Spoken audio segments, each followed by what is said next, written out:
Hey there, how's it going? Everything's good. What about you? I can hear you just fine. Perfect. Everything's great. Thank you for the leniency. I just got back a little bit ago, so. Yeah, it is so cool to have you here. Thank you so much for being here. Now, before we start, I have to give you an epic welcome. If you have seen some of my episodes before, you know exactly what I'm about to do. If not, that's fine. Let me show you then. There you go.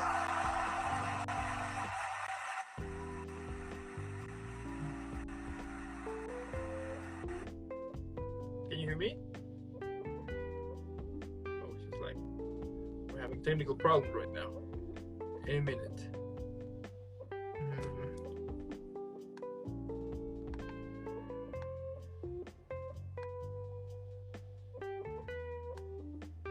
Okay. Let's try one more time. Give me 1 second, everyone. There we go. There you go. It's working out. Now. Perfect. So again, welcome to the show. It is so cool to have you here. Now, before we start, I have to give you an epic, proper welcome. So let me show you. There you go. Thank you, everybody. Appreciate it. Thank you. Yes. Wow. Now, Too kind. Thank you. Yeah. So starting with the whole interview now. Tell me how your acting career started. Oh man. Well, my love of acting, or the idea of becoming an actor, started when I watched Star Wars when I was like 6-7 years old. When I saw that epic movie and how just Star Wars redefined sci-fi and the imagination, I was like, This is the coolest thing ever. I'm going to be a Jedi Knight when I grow up. And everybody was like, you can't be a Jedi Knight. It's not a real thing. I'm like, well, we'll just see about that. Professionally, though, I started acting in 2012. I did theater all through high school, community college. But in 2012, I lived in Portland, Oregon, and I had my first agents, booked my first acting role, professional acting role, and kind of started it. How cool is that?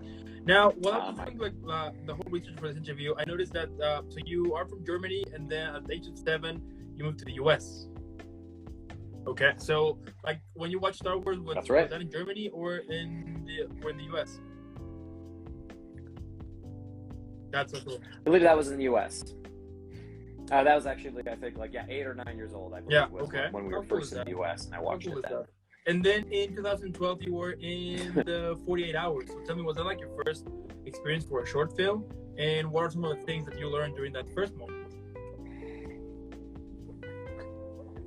Oh, the 48 Hour was part of a 48-hour film festival. I've heard of it, yeah. That it's 48-hour film festivals. So a lot of people have told me that. So let me just remember. So it's the one that you will gather, and then they will give you you will have 48 hours to present the film, right? So in those 48 hours, you have to pretty much mount a whole short film, right? Competition. Pretty much, yep. It's a competition. Teams get together, and you have 48 hours to write, shoot, and edit a short film. I was able to do that in Portland, and they have a really awesome short film festival in Portland, a 48-hour film competition there. I think they still do it, and I was able to partake in it 3 years while I was there. But I recommend every filmmaker and every actor do at least one. For the main reason being, it shows you how, not that it's going to be good quality, but it shows that you can write, you can shoot and edit a short film with a group of friends in 48 hours. Yeah. It is possible to make a short film in that time. So many people get caught up in I have all these great ideas, but I don't know how to make a movie. And I'm like, it's totally possible. You just have to do it. You just have to go and actually get off your couch, stop watching Netflix, write this script, shoot it, and put it together. It just takes work. But I think every person should do a 48-hour film festival at least once, so that they know that it's possible to make short films or just make something. Also, I assume that you get the chance to learn so many things, in that process. How cool. Oh yeah. It's a pure train wreck for the most part. I mean, some teams don't even finish their film, but it's the best type of train wreck where you don't sleep for 48 hours. Everybody's working together to make something. And the best way to learn is to fail. And so in a 48-hour film festival, you fail left and right. You have to come up with stuff. You have to improvise, do things on the fly. Again, that's why I think everybody should do it, and to realize, hey, even if it's not great, you made something. And just do it because it's fun, and it's all a collaborative effort with other people, and you get to just be with people so cool. for those people. And what were some of the 48 hours challenges straight. that you had when you were recently started? Yeah. When I first started acting, when you don't know what you don't know, if that makes sense. It was so easy to be like, I was, I think 21, 22, when I first started, and I was like, oh, I got to get an agent. And then there's a pay to play agent where they're like, oh yeah, we love you. You've got a great look. All you have to do is pay us $3,000 for this, put it all to get your headshots, get acting classes, just pay us and we'll represent you. And of course, me being new and naive, I'm like, oh my God, this sounds great. Look, they've already got, wow. Oh my gosh, so exciting. Not realizing that it's like pretty much a scam and totally, them taking advantage of new actors. And so the most difficult thing when you're a new actor is just not knowing what to know, or even knowing, well, by the way, I'm sorry for the background noise. Let me just my dogs. I can understand that whenever you were started, you will. I mean, I guess during that process, it's all about the learning. You will have like a lot of moments in which people will scam you, or you will be even feeling that maybe it was not the right choice. But I do get it. That is like this whole process in which you are just learning. So yeah, and that's why I think one of the greatest gifts to anybody who's been in the industry for a while, whether it's and there's also for anybody who wants to start off acting or even filmmaking or anything. Or in any industry or any profession, don't hesitate to reach out to somebody who's been in that industry for a while. Because I've had people come up to me and say, hey, do you have any advice? Like, I want to move to LA. What do you think? I love giving that time to just sit down for a coffee or just to have a phone chat for a few minutes and just give my feedback so that I can help people to avoid the things that I messed up on when I was, starting off. So if anybody is ever starting off or needs advice, like reach out to somebody in the industry that's above you, because I guarantee you they will not be like, oh my God, it's so annoying. No, I personally love being able to share the things that I've learned up to this point. So that somebody can learn from it and get further with it. 2013, you were in Liable, Jordan's Watch, the 207 Underground, Grimm, Two Zombie Warriors. So tell me about those projects and about your characters as well. Oh God. I do think it's funny. You're going through my IMDb list, and the way the IMDb lists things, it's like, ooh, some of those I'm like, those are great. Other ones I'm like, okay, yeah, that was a good one. The way to sum up some of those projects, especially Liable, the 207 Underground was another 48-hour film festival. Jordan's Watch. What I really loved about those projects, they were short films that I made, but I'd made them with a director friend of mine.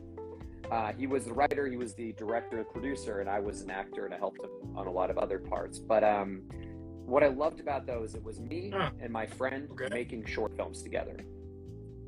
And again, they're not huge. You can watch them on YouTube. You can go out there and find them. And it's not like they brought us to notoriety or got us any fame, but just getting to work together with friends and finding a group of people you collaborate with well, that is gold in this industry. There's a reason Steven Spielberg and Clint Eastwood always work with the same crew every single project they do, because they are surrounded by people they trust, that they love making things together with. And so in those couple of years from 2012 to 2015, me and my director friend made several short films together. And those were some of the best days ever. You could be on set for 14 hours straight with this friend and realizing like, normally this would not be great, but because it's with people you love and you're working on a project you care about, it makes it so much fun. Sometimes whenever I will do whenever I would do like a research for interview, I will watch some of those films every now and then. Some of them are hilarious, some of them are really good, and some of them at some point you might be asking what the hell am I watching, but that's just part of the process. At the end of the day, we all have to start somewhere, and I think those projects are also kind of a fun experience. Yeah, and it, like you said before, or what we already mentioned is you learn from every project you do. If you allow yourself to shrug it off, keep moving on, you can learn from every experience. So no matter how bad a project is, no matter how bad you do on a project, you look at it and say, cool, what can I learn from this so that I can do it better next time? And what are some of the things that you enjoy about preparing and playing a character? Oh man, that's the whole heart of being an actor, is the fact that we get to step into the shoes of a completely different human being, So I mean, my favorite part is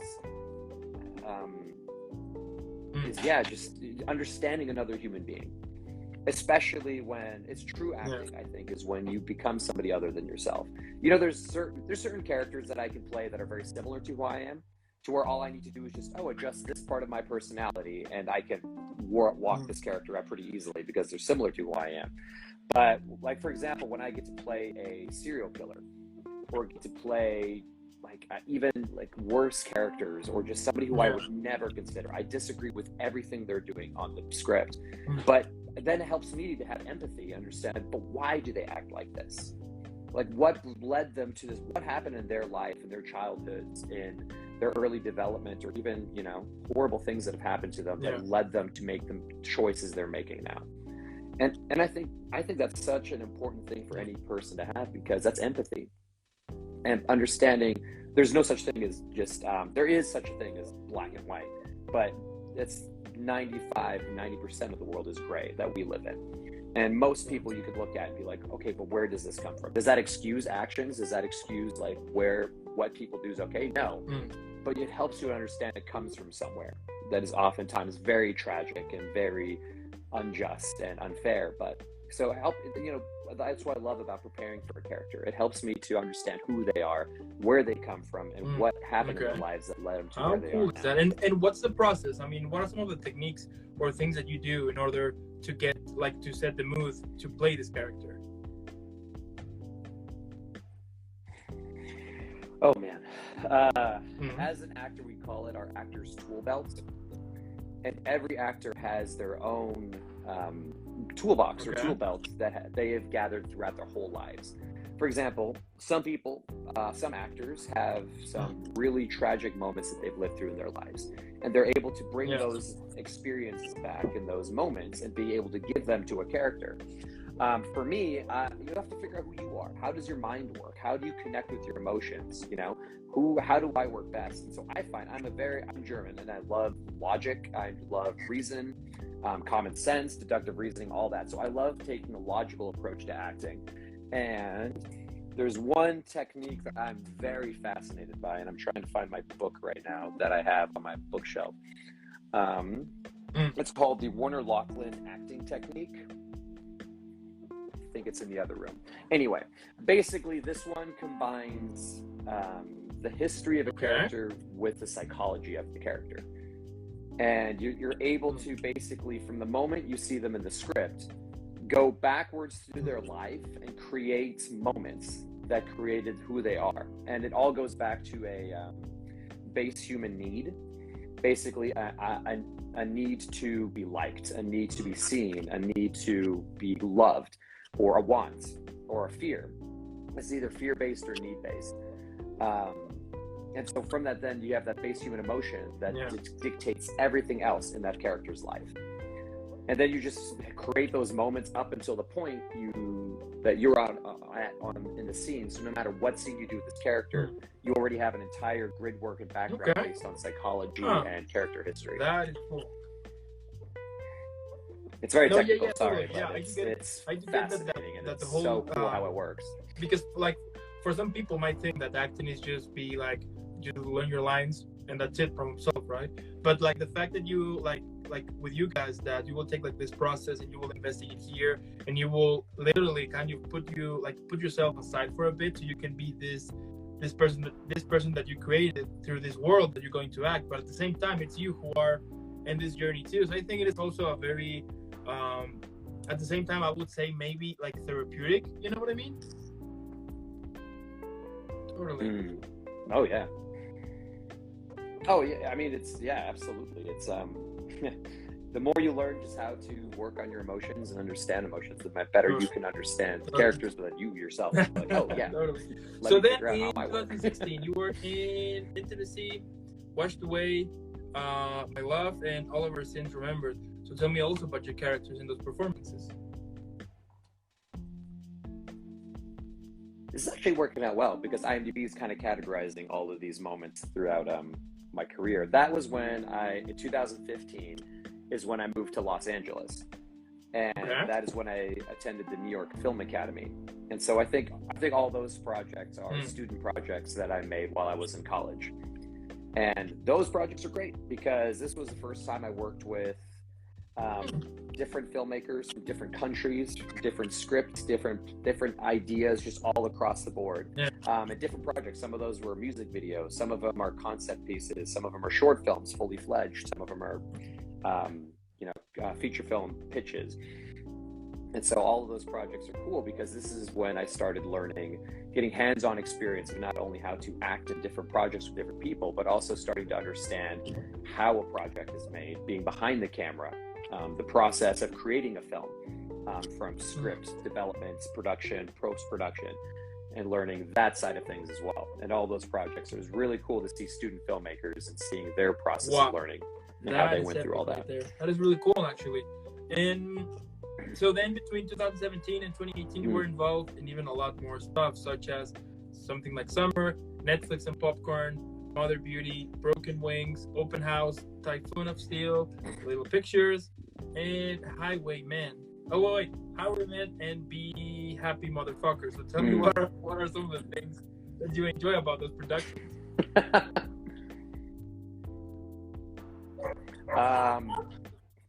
Those ones you listed, I would say most of those I made with friends that I made at school and also just made in LA. And so a lot of those bring good memories. I think Michael, he was commenting earlier on here, and he was the director of Be Happy.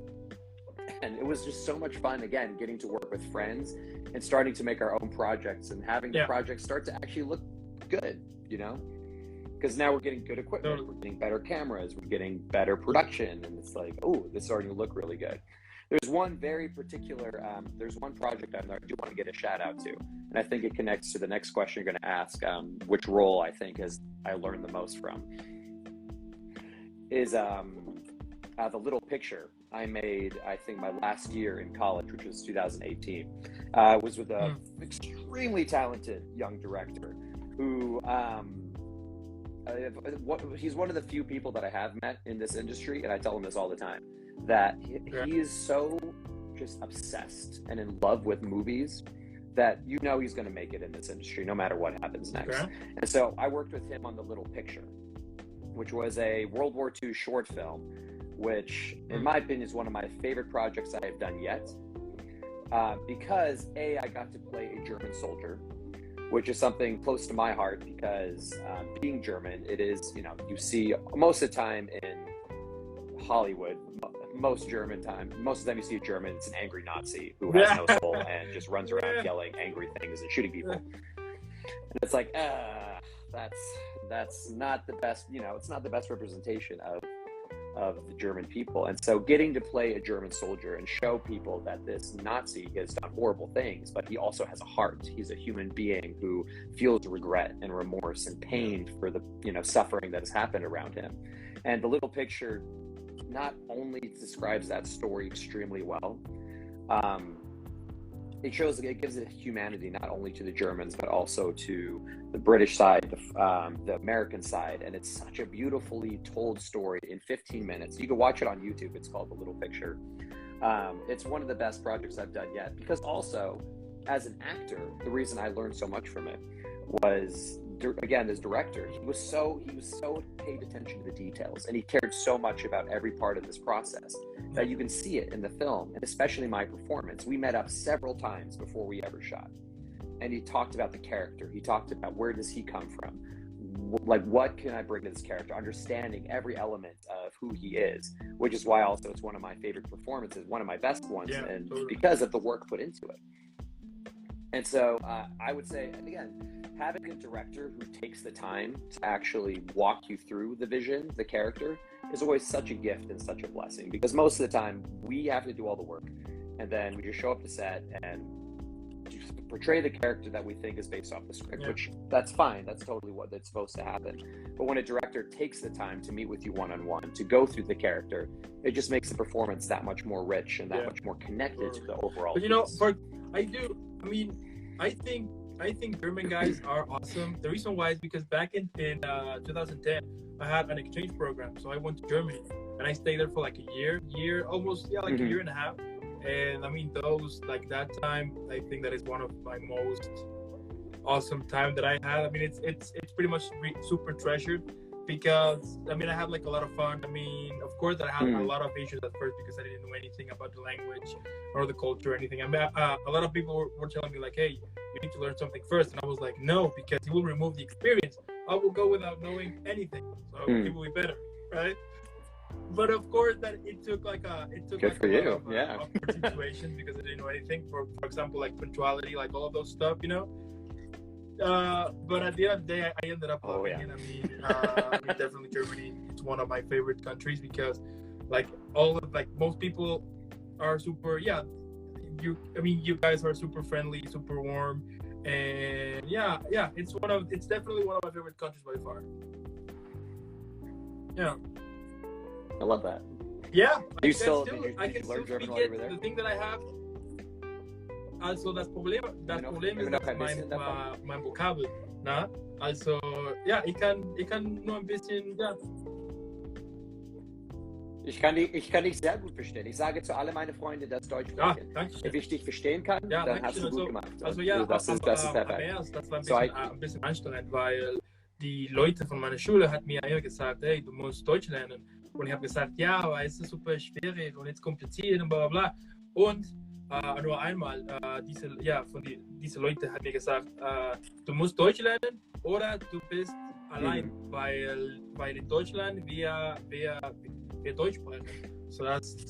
Das kann ich verstanden. So dann nicht nur reden und Deutsch lernen und ja. Sehr impressive. Thank you, man. That is so good. Now, what would you say is an important aspect for those who recently started acting should be, should know about?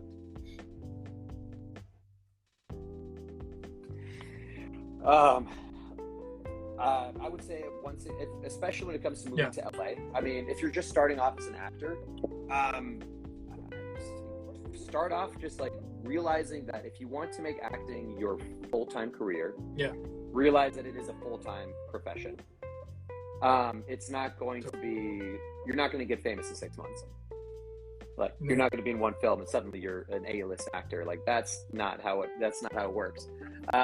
Realize that it is a career, it is a full-time job, and it'll take years and years and years of commitment before anything happens. I've been acting since 2012, and I've only been acting professionally for 9 years. And here in LA, I've only been here 6 years. That's nothing compared to some of the actors who have been working their butts off for 20, 30 plus years. But realize that that's what it might take before you achieve some level of success or fame. But I mean, even then deciding what does fame mean to you, or what does success mean to you? If you get to be on set every day, making your main living off of acting, then I would consider that success, because you are getting to do the thing you love and you're using that to pay your bills. Like that is a beautiful thing right there. If you can achieve that, is relative, good job. Depending on the person, of course. Yeah, be realistic. If you're just starting acting, be realistic with what you really want, because it's going to be a ton of hard work. And if you want it to be happen in a year, forget about it. Go find something else. Like it is a full career that you have to dedicate the rest of your life to. And it might change. It might look different. It might not, it will change. It will evolve, and it might not look the way you want. One thing that I've learned recently is I've learned mocap performance. I've learned different types of acting. I've learned love behind the camera, being a first assistant director. The biggest thing that I would tell anybody is be a storyteller. That means don't just be an actor, but be a production assistant, be a writer, be a do something. But that's what I love most about filmmaking is it's a collaborative effort. Everybody on that set is working together to tell the story, and they're all important and they're all vital, and that is the most beautiful thing about a movie. It's a lot of people making something beautiful, and be okay with being a different type of storytelling because you're all always telling a story. What would you say it's an important aspect for storytelling?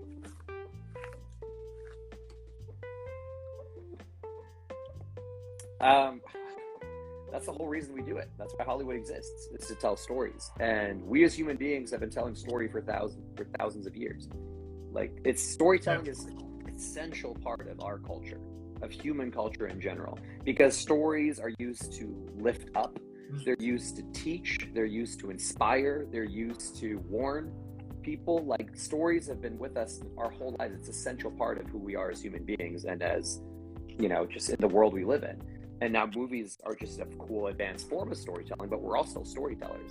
But then, I would remind people that, especially with anybody who's here in LA who feels like they're starting to feel down or feel like they're losing motivation or just kind of getting depressed with everything, is go back to the movie theater. Like, go to the movie theater by yourself, grab some popcorn and a drink, and watch a video, watch a movie, and remind yourself why you came here in the first place, to tell stories. Because those movies, I'd go watch Star Wars. Like, every time I see that, I get so inspired because I'm like, that's a story that I love telling. And tell stories that are worth telling. That even if it says, people say it all the time, if even one person watches one of our movies and is inspired and it changes their lives, done. It was worth it.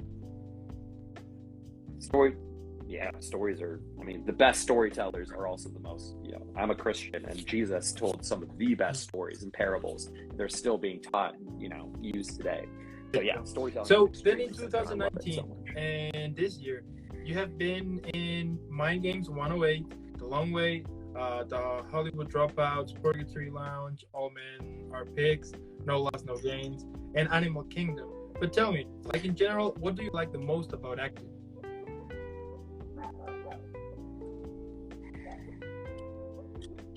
I think I've touched on it a couple times, but being an actor, you get to be somebody else. You get to work with amazing other people. You get to tell stories, and it all just combines into the profession that is acting. All these elements, which is, for me, that's what acting is, and I absolutely love it. And and I hope to do it until the day I die. There's no retiring from acting. You do it until you're too old. And like, from all of your characters that you have played so far, what are some of your favorite ones? And which ones would you say that could describe parts of yourself?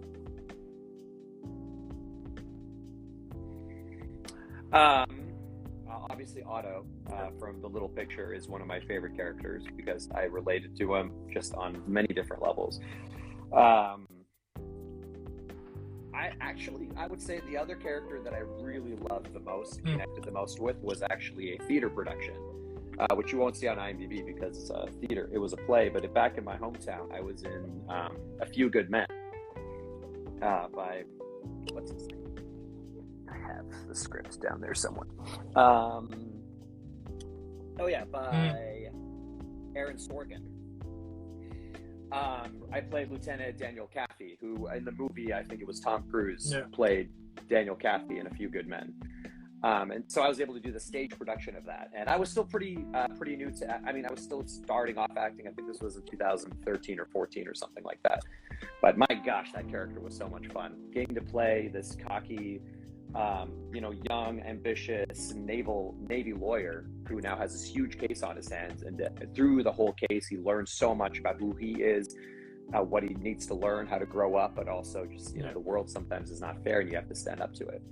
And I love that part. Also, theater is one of my first loves ever. Like, I love acting in movies, but getting to act on stage where you have to be alive for 2 hours straight. And oh my God, what an experience. We can see, like, a lot of times that even for some actors that do like this, that they have appeared in these huge franchises, whenever they get the chance, they will go back to theater. Oh gosh, I think British actors are some of the best in the world. But that's because in England, you get classical training. You start on stage. You learn the greats. You learn Shakespeare. You learn how to become a character and act on stage. And that's why the best actors are all started off as stage actors and still very much spend now, time on if you stage. could describe your career at the amazing. moment on a movie, TV show, or even a play, what would be the title of it? Okay. And Survivor? would it be like a movie or a TV show or a play? No, it's a TV show. You know, it's every season is going to have new conflicts and new stuff. But overall, like, my journey is so much fun, and I realize that every year I look back on myself a year ago and realize, oh my God, I didn't know anything. And I know that a year from now I'm going to look back on me now and be like, what was I talking about? I don't know. I didn't know anything.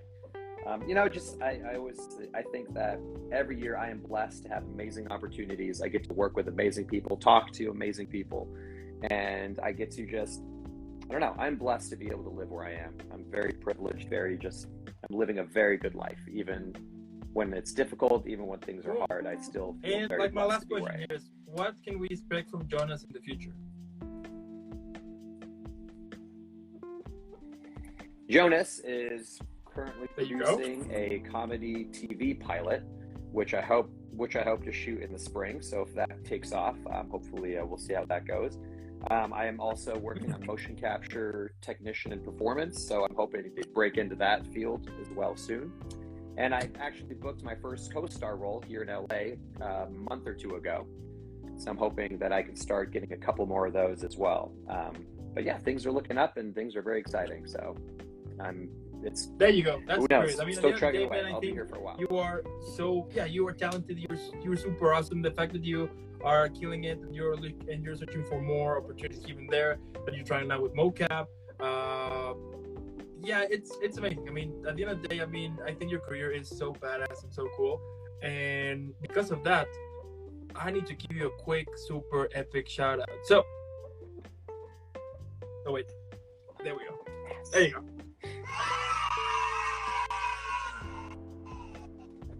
Yeah.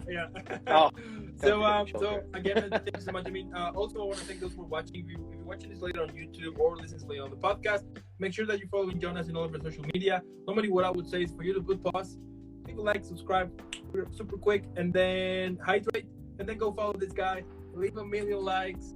Share the content, spread the word that we have an amazing talented actor here, and then come back. And again, man, thank you so much. Keep having an amazing rest of the day, an amazing weekend. And now, before I send you off, it's time for the big ovation. So